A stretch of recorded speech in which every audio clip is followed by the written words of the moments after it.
I'm a helpless mother alone. I request all media and people of Dwarka to come forward to help me, please. I request, I beg as a mother, please save your children. Please save your children and help me also.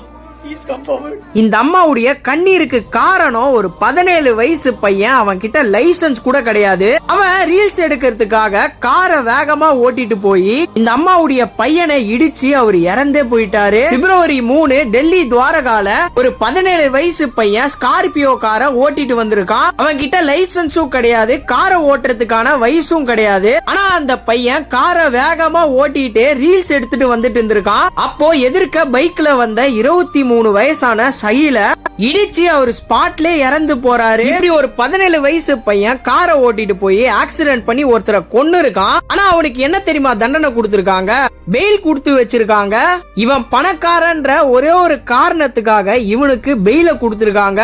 இப்போ இந்த 17 வயசு பையனுடைய அப்பன் என் புள்ளைய மன்னிச்சிருங்க அப்படின்னு சொல்லிட்டு ஒரு வார்த்தையில சொல்லிருக்கான். ஏண்டா சட்டப்படி பார்த்தா உன் பையன் காரே ஓட்டக்கூடாது, காரை ஓட்டிட்டு போய் ஒருத்தரை ஆக்சிடென்ட் பண்ணி கொன்னுட்டு என் புள்ளைய மன்னிச்சிருங்க அப்படின்னு சொன்னா எல்லாமே முடிஞ்சிருமாடா? உன் புள்ளைய மட்டும் இல்ல உன்னையும் தூக்கி ஜெயில போடணும். சைலுக்கு அப்பா கிடையாது, சின்னதுல இருந்தே அவங்க அம்மா தான் சிங்கிள் பேரண்டா வளர்த்திருக்காங்க. அவங்க அம்மா சொல்லி அழுவுறாங்க, என் பையன் பெரிய பெரிய கனவோட இருந்தான், அவன் ரொம்ப டேலண்டானவன் அப்படின்னு சொல்லி அவங்க அழுவுறத பார்க்கும் போது ரொம்பவே கஷ்டமா இருந்துச்சு. இது மட்டும் இல்ல, சகிலுக்கு யூகேல ஸ்காலர்ஷிப் வேற கிடைச்சிருந்திருக்கு. அவரு யூகே போக வேண்டியவரு, ஆனா அதுக்குள்ள இப்படி ஆயிடுச்சு. சகிலுக்கான ஜஸ்டிஸ் கிடைச்சே ஆகணும். இந்த வீடியோவை முடிஞ்ச அளவுக்கு நிறைய பேருக்கு ஷேர் பண்ணி விடுங்க. நீங்க இதை பத்தி என்ன நினைக்கிறீங்க அப்படின்னு சொல்லிட்டு உங்களுடைய கமெண்ட்ஸை கமெண்ட்ல சொல்லுங்க.